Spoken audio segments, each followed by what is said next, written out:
Wabarakatuh. Kami dari kelompok 2 akan mempresentasikan materi geometri non-Euclid dengan subtema geometri netral yang akan dibawakan oleh saya sendiri, Helena Puspita, dan teman kelompok saya yaitu saya Akilah Della Fauzia. baik pada materi ini akan dibawakan terlebih dahulu oleh Akila. Kepada Akila dipersilakan. Eh, yang pertama-tama kita akan membahas geometri netral. Apa yang kalian ketahui tentang geometri netral? Geometri netral merupakan geometri yang dilengkapi dengan sistem aksioma-aksioma insidensi, sistem aksioma-aksioma urutan, sistem aksioma kekongruenan, yaitu ruas garis, sudut segitiga, dan sistem aksioma-aksioma Archimedes. Selanjutnya ada definisi. Yang pertama itu definisi 1. Dua ruas garis adalah kongruen jika dan hanya jika ukurannya adalah sama. Lalu ada definisi 2. Dua sudut adalah kongruen jika dan hanya jika ukuran keduanya adalah sama.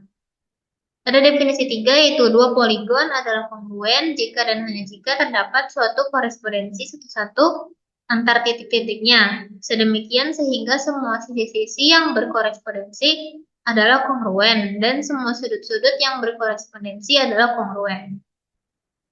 Selanjutnya ada definisi 4, yaitu setiap sudut yang berpelurus dan bersisian dengan suatu sudut dari suatu segitiga dinamakan sudut eksterior dari segitiga.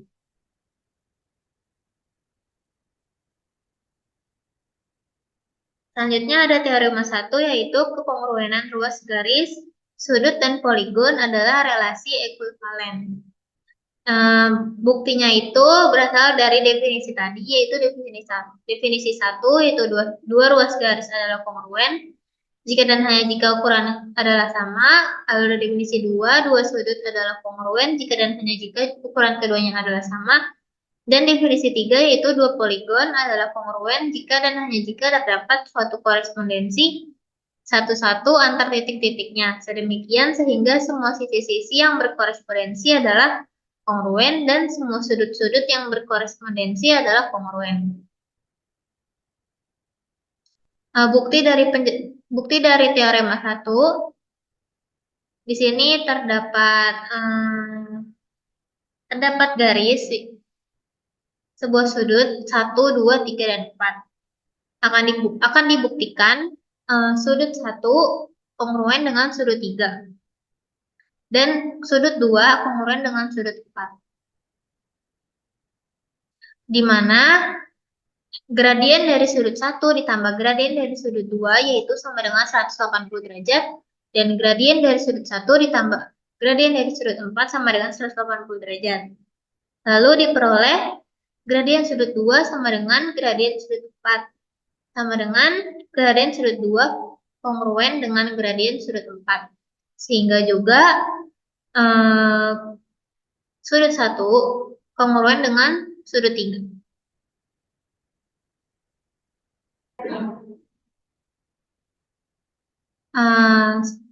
Selanjutnya teorema kedua, yaitu setiap ruas garis memiliki tepat satu titik tengah. Setiap sudut tepat memiliki satu bisektor. Nah, yang pertama itu setiap ruas garis memiliki tepat satu titik tengah. Misalkan ada garis C, yaitu merupakan titik tengah dari AB. Menurut definisi, AC itu sama dengan BC. Karena AC sama dengan BC, maka AC itu sama dengan setengah dari AB. Dan BC sama dengan setengah dari AB.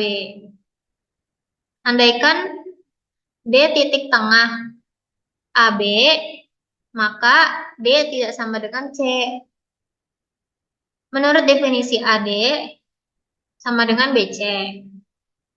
Karena AD sama dengan BD, maka AD sama dengan setengah AB dan BD sama dengan setengah AB. Dan diperoleh AC sama dengan AD dan BC sama dengan BD. Mengakibatkan C sama dengan D, dan hal ini kontradiksi dengan pengandaian D tidak sama dengan C. Yang benar yaitu C sama dengan D.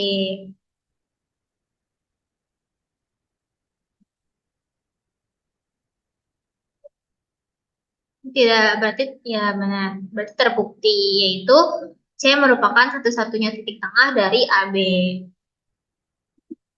Selanjutnya, teorema 3 yaitu suplemen dan komplemen dari sudut-sudut yang kongruen atau sama adalah kongruen. Nah, langkah-langkahnya yang pertama itu, misalkan sudut A sama dengan, misalkan sudut A kongruen dengan sudut B. Maka, gradien dari sudut A sama dengan gradien sudut B. Selanjutnya, anggota dari elemen dari sudut A komplemen, elemen dari sudut A komplemen dengan B komplemen itu sama atau kongruen. Selanjutnya, gradien dari sudut A komplemen ditambah gradien dari sudut A sama dengan 180 dan gradien sudut A ditambah gradien sudut A komplemen sama dengan 90. Gradien sudut B komplemen ditambah gradien sudut B sama dengan 180 derajat.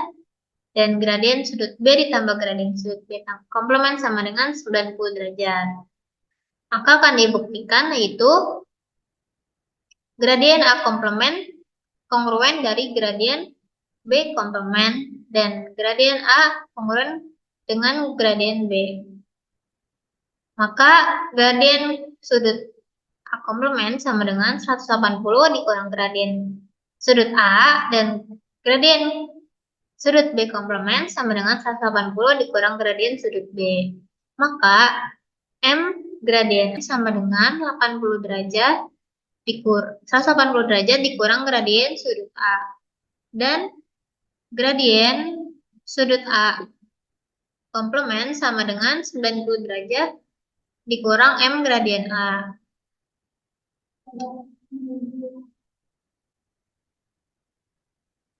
Selanjutnya, gradien dari B komplemen sama dengan 180 dikurang gradien sudut B, dan gradien sudut B komplemen sama dengan 90 dikurang gradien sudut B. Maka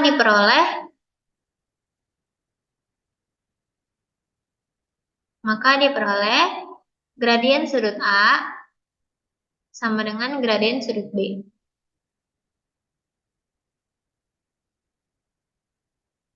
Diperoleh M gradien A komplemen sama dengan gradien sudut B komplemen dan M gradien B komplemen berakibat sudut A komplemen kongruen dengan sudut B komplemen. Jadi dari langkah-langkah tersebut, maka teorema 3 ini terbukti. Oke, selanjutnya di sini kita ada membahas teorema 4 yang dimana bunyi teoremanya itu setiap pasang sudut-sudut vertikal adalah kongruen.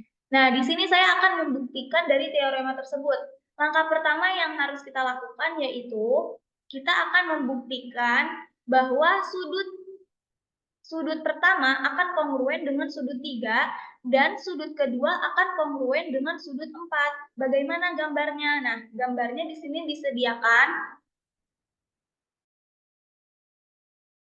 sebuah garis yang seperti ini bertolak belakang, yang dimana ada sudut 1, 2, 3, 4. Nah, jelas pada langkah 2 ini, sudut pertama kita dapat lihat sudut pertama ditambah dengan sudut pertama ditambah dengan sudut kedua, ini menghasilkan 180 derajat kan teman-teman? Kenapa bisa jadi 180 derajat? Oke, di sini saya akan contohkan. Oke, di sini akan dibuktikan kenapa bisa 180 derajat. Nah, kalian bisa lihat di sini. Ini kan garisnya kayak gini ya, teman-teman. Sudut 1 sama sudut 2 itu digabungin kan. Jadi kayak gini gambarnya. Set gitu kan. Jadi sudut 1 sama sudut 2 ini merupakan dari hasilnya 180 derajat. Kemudian kita lihat lagi. sudut pertama dengan sudut keempat, sudut pertama dengan sudut keempat. Kita lihat lagi garis lurus. Ini kan membentuk garis pelurus kan, berarti otomatis hasilnya itu menjadi 180 derajat. Selanjutnya, langkah keempat, kita memperoleh sudut kedua ini sama dengan sudut keempat. Kenapa bisa sudut 2 sama dengan sudut 4? Karena kita bisa lihat, dia bertolak belakang kan, yang dimana ini seperti definisi yang ada di geometri Euclid.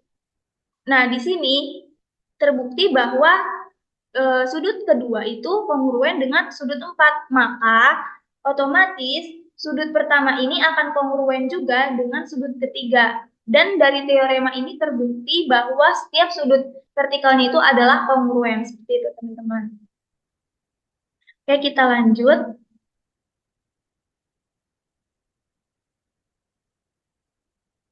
Hapus ininya gimana? Hapus ya. Clear drawing. Nah.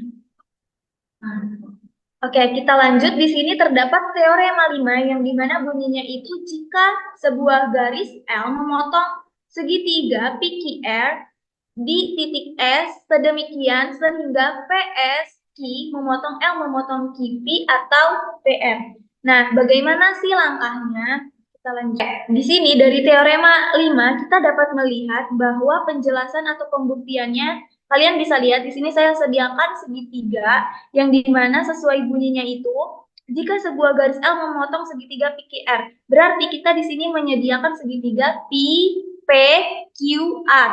Nah, di sini dia juga bunyinya itu berbunyi bahwa jika garis L memotong PQR di titik S, PQR di titik S. Ini kan ada titik S, dia memotong kan garis L-nya, tidak memotong. Jadi langkah pertamanya itu, andaikan garis L tidak memotong P, Q, dan PR, kemudian langkah selanjutnya titik P dan R dan titik Q, R terletak pada titik yang sama di garis L. Nah, yang ini gambarnya teman-teman.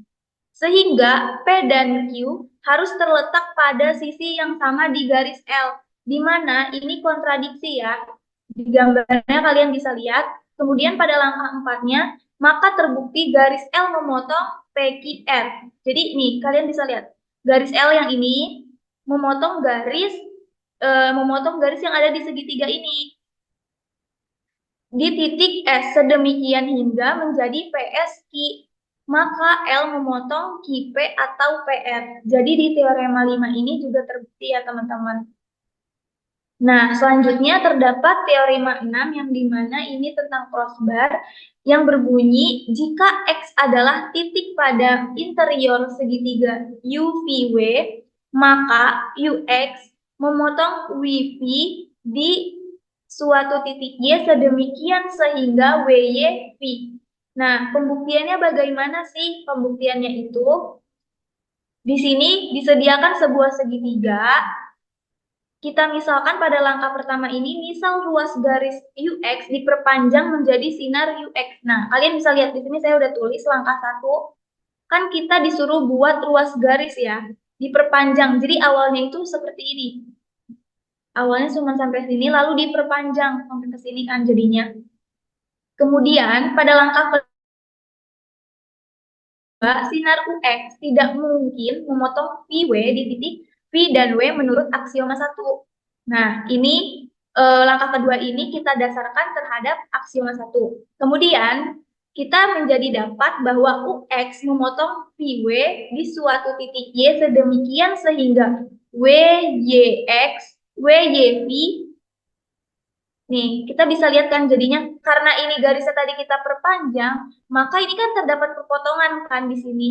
Makanya itu menjadi terdapat garis WYV seperti itu. Jadi terbukti bahwa teorema 6 ini.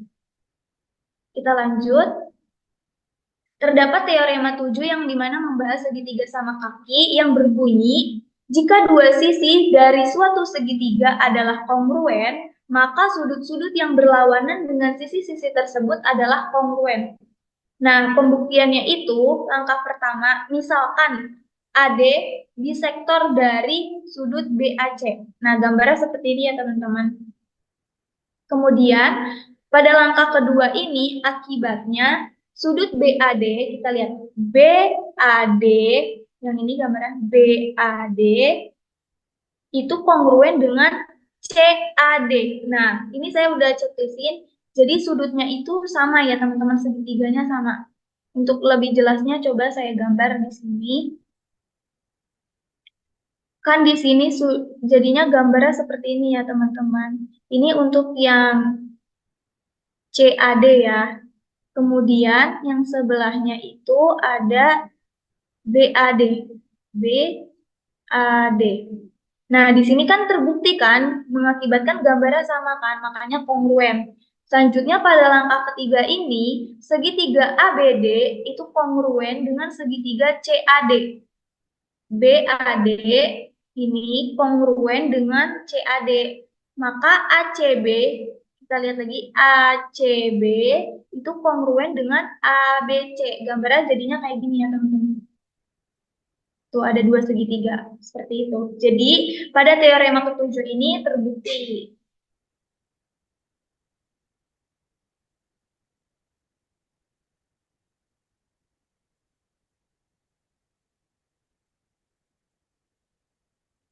Bukti mana?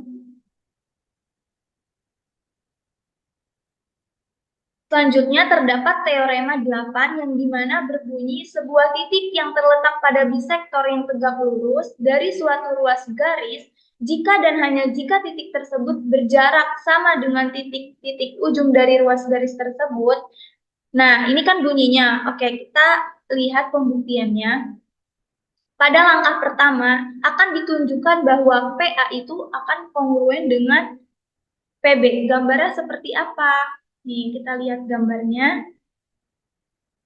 Oke, di sini kita bisa lihat gambarnya pada teorema 8.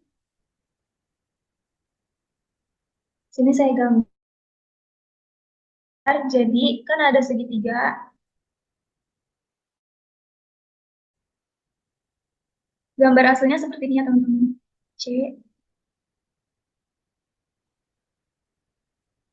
A, B, B. Oke.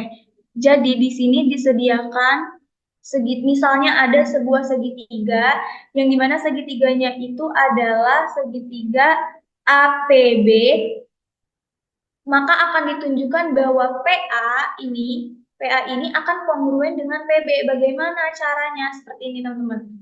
Nah, langkah kedua ini kita gambar seperti ini.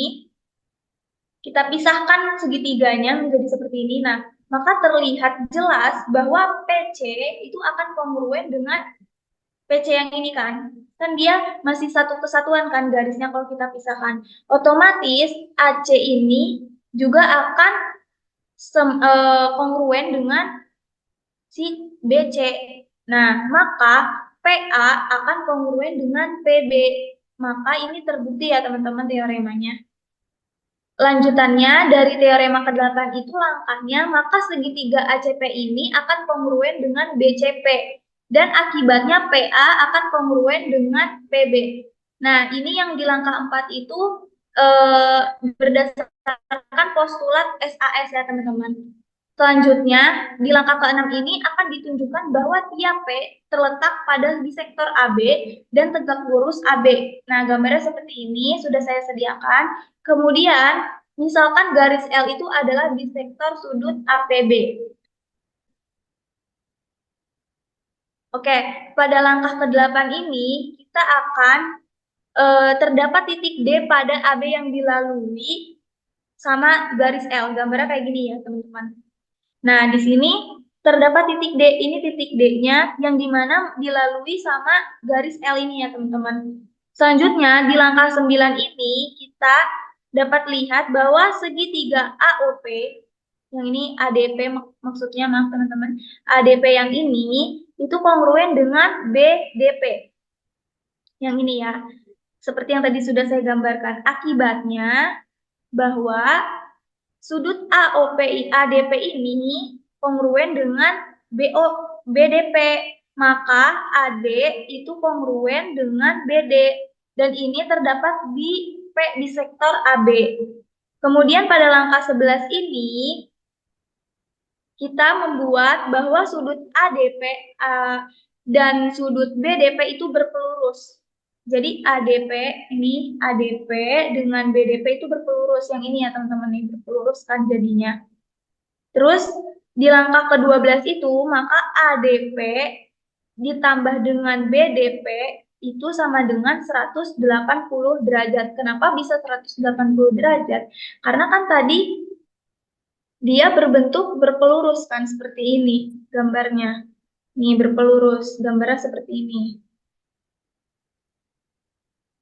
Maka kesimpulannya bahwa sudut ADP itu sama dengan sudut BDP yang dimana itu menghasilkan masing-masingnya 90 derajat. Nah, ini merupakan sudut tegak lurus. Terbukti ya teman-teman. Di mana tegak lurusnya? Yang ini gambarnya. Nih, yang ini sama yang ini. Nih, saya gambar ulang coba. Jadi ini tegak lurus nih gambarnya yang kayak gini ya teman-teman. Jadi terbukti ya di teorema ke-9 ke-8 ini. Oke, di sini saya akan membahas mengenai teorema 9 yang dimana tentang sudut eksterior yang berbunyi sudut eksterior dari suatu sudut lebih besar daripada sudut-sudut interior lain yang tidak bersisian. Nah, bagaimana pembuktiannya? Apakah teorema ini benar atau tidak? Kita buktikan teman-teman. Oke, di sini pada langkah pertama itu, ngelek benjir.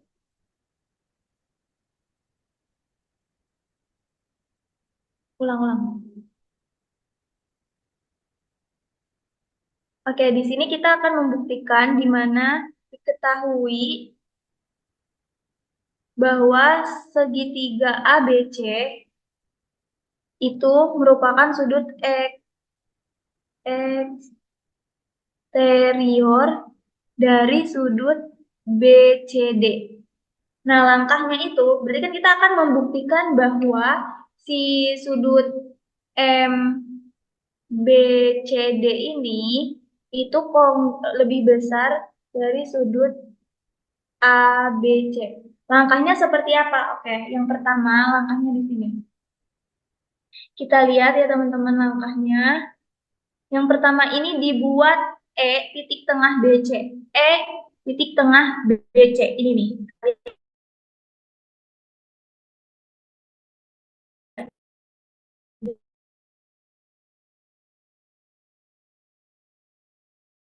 Langkah pertama itu kita di sini.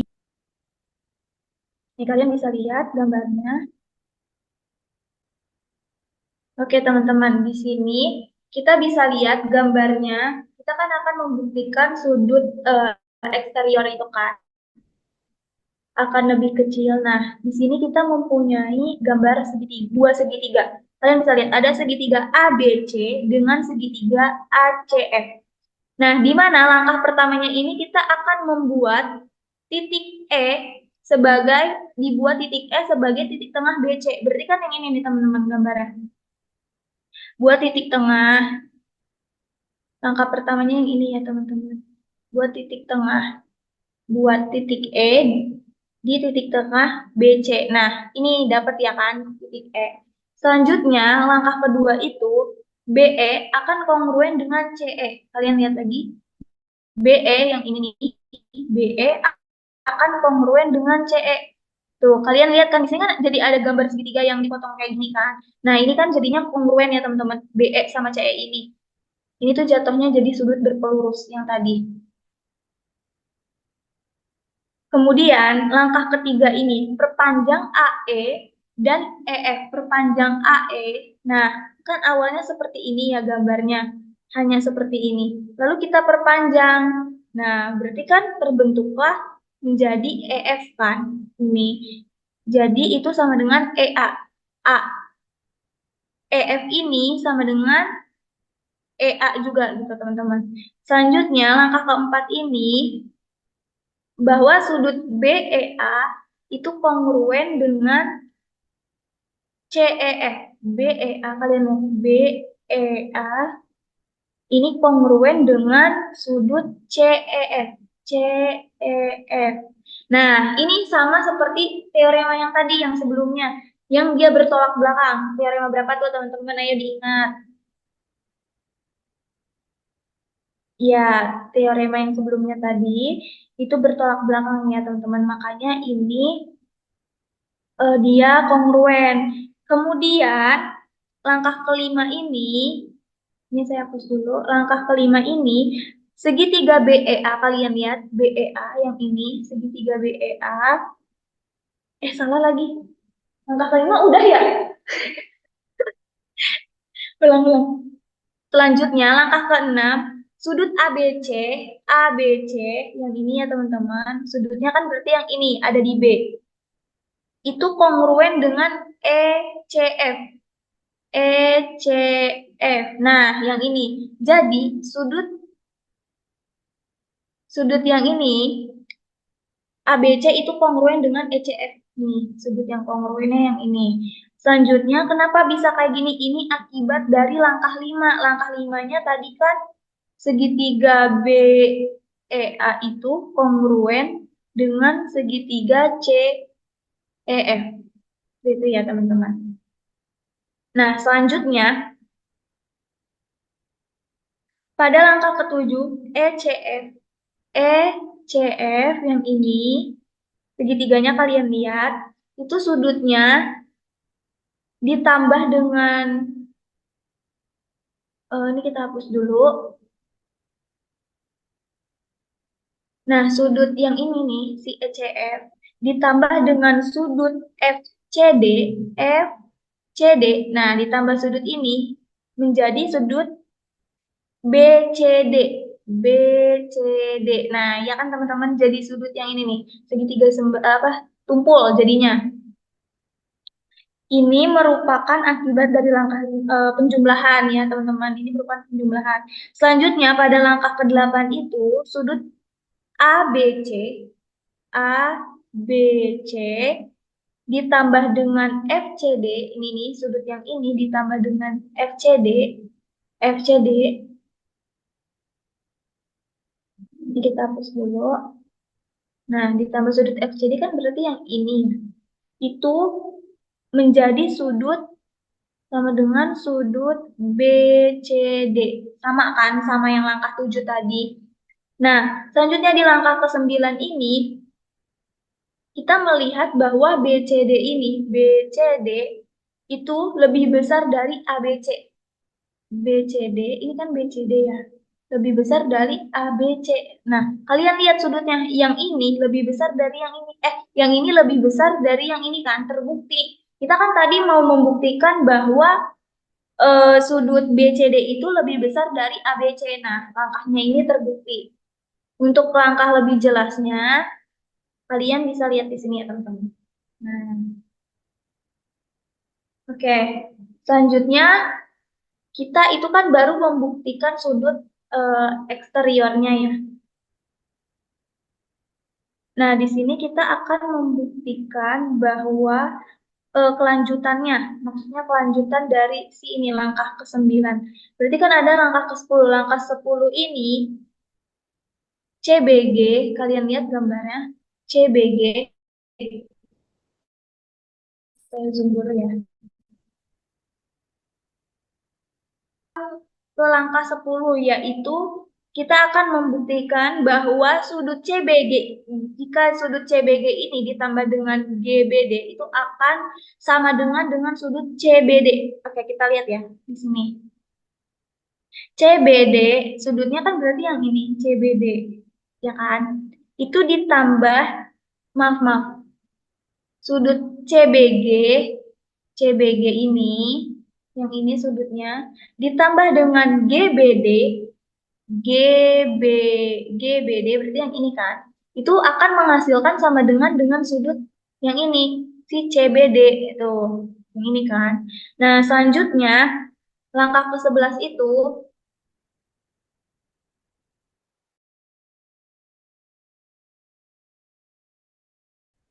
CBG ini hasilnya ditambah dengan EAC, EAC, EAC yang ini itu akan menghasilkan sama dengan sudut. Nah, Ini sama kan? Jadi ini terbukti bahwa definisi A itu lebih besar dengan B, atau sudut BCD itu lebih besar dengan sudut ABC. Terbukti ya teman-teman.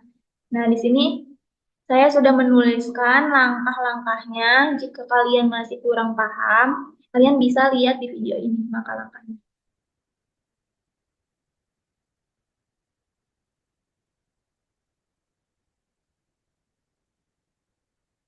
Berarti gini dulu.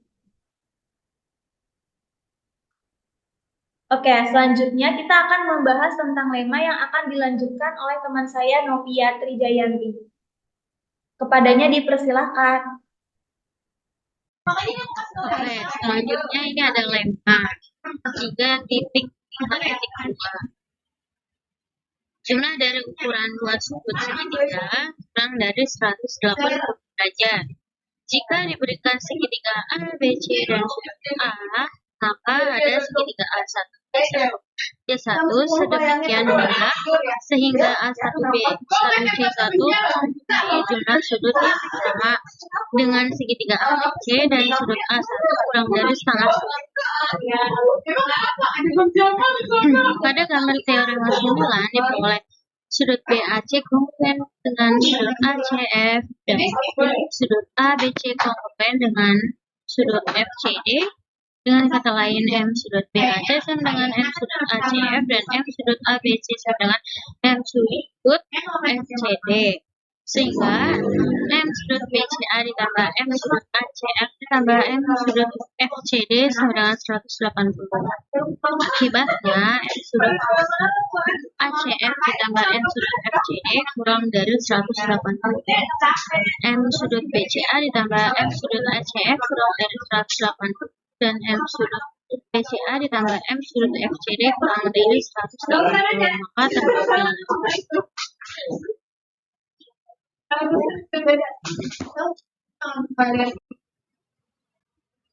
Selanjutnya ada teorema 3.1. Jumlah sudut sembarang segitiga kurang atau sama dengan 180. Andaikan ada segitiga ABC dengan jumlah sudut 180 ditambah P bilangan positif. Maka ada segitiga A1, B1, C1 dengan jumlah sudut sama dengan 180 tambah P.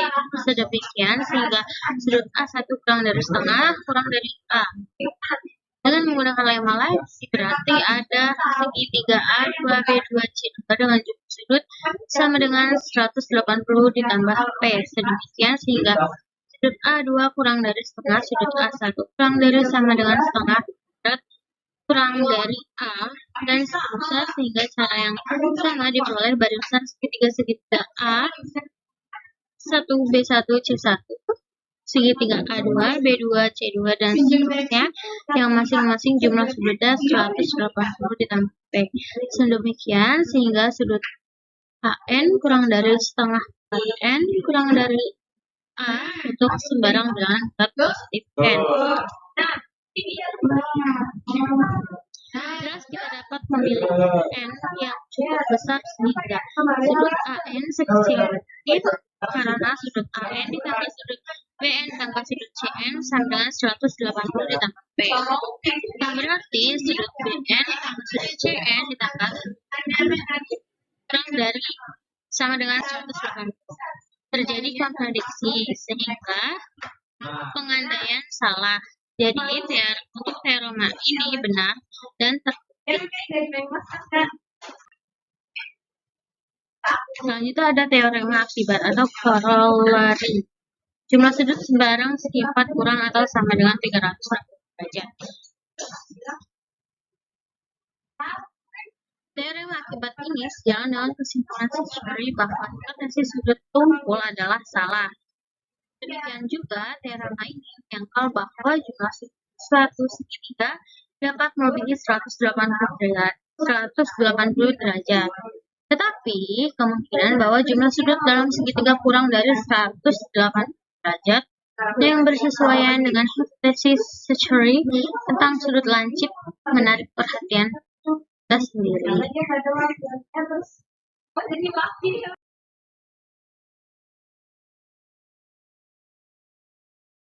Selanjutnya, saya akan menjelaskan proposisi geometri netral bidang. Yang pertama yaitu dua garis yang tidak terhimpit mempunyai paling banyak satu titik potong. Yang kedua, setiap segmen garis mempunyai tempat satu titik tengah. Yang ketiga, setiap sudut mempunyai tempat satu garis bagi. Yang keempat, komplement dari sudut-sudut yang sama adalah sama. Yang kelima, sudut yang bertolak belakang besarnya sama. Yang keenam, kongruensi dua segitiga adalah SS, SD, SS, lalu SD, SS, SD, dan SS, SS, SS. Yang ketujuh, jika dua sisi suatu segitiga adalah sama, sudut-sudut di hadapannya sama. Yang kedelapan, jika dua sudut suatu segitiga sama, dua sisi di hadapannya sama. Yang kesembilan, hanya ada satu garis yang tegak lurus garis tertentu melalui satu titik pada garis tertentu tersebut. Selanjutnya, di proposisi yang ke-10 terdapat hanya ada satu garis yang tegak lurus melalui satu titik dari luar garis tertentu. Yang ke-11, titik T terletak pada sumbu segmen garis AB jika dan hanya jika TA sama dengan PB. Yang ke-12, jika dua sisi sudut segitiga tidak sama, maka sudut-sudut di hadapannya juga tidak sama dan sudut yang lebih besar berhadapannya dengan sisi yang lebih panjang. Dan proposisi 13 ini, jika dua sudut suatu segitiga tidak sama, maka sisi segitiga juga tidak sama dan sisi yang lebih panjang berhadapan dengan sudut yang lebih besar. Ke-14, segmen garis terpendek yang menghubungkan sebuah titik di sebuah garis adalah segmen yang tegak lurus. Ke-15, jumlah panjang dua sudut dua sisi lebih besar dari sisi segitiga. Yang ke-16, jika dua sisi dari segitiga yang pertama sama dengan dua sisi yang kedua dan sudut apit segitiga pertama lebih besar dari sudut apit segitiga kedua, maka sisi ketiga dari segitiga pertama lebih panjang dari sisi ketiga dari segitiga kedua. Kemudian, jika dua segitiga yang pertama masing-masing sama dengan dua sisi segitiga yang kedua dan sisi segitiga dari segitiga pertama lebih panjang dari sisi ketiga yang segitiga kedua, maka sudut apit dari segitiga pertama lebih besar dari sudut apit dari segitiga yang kedua. Selanjutnya, yang ke-18, besar sudut luar suatu segitiga adalah lebih besar dari salah satu sudut dalamnya yang tidak bersisian dari salah satu sudut dalamnya yang tidak bersisian dengan sudut luar tersebut. Nah, selanjutnya di sini kalian bisa baca sendiri ya teman-teman. Ini proposisi-proposisi yang kita gunakan untuk pembuktian teorema-teorema yang sudah tadi kita bahas. Seperti di sini kalian bisa lihat ya. Di sini ada proposisi yang membahas tentang SS, SD, dan SS. Selanjutnya seperti itu. Ini tadi kita gunakan pada teorema yang keberapa tuh tadi? Oke. Jadi mungkin dari proposisi-proposisi ini kita bisa gunakan dalam pembuktian teorema-teorema yang tadi ya teman-teman. Nah selanjutnya jika kalian ingin bertanya, kita membuka sesi pertanyaan. Kalian bisa tanya di kolom komentar ya teman-teman. Nanti kita bisa balas satu-satu di kolom komentar tersebut. Ini daftar pustaka yang kita gunakan untuk mencari materi.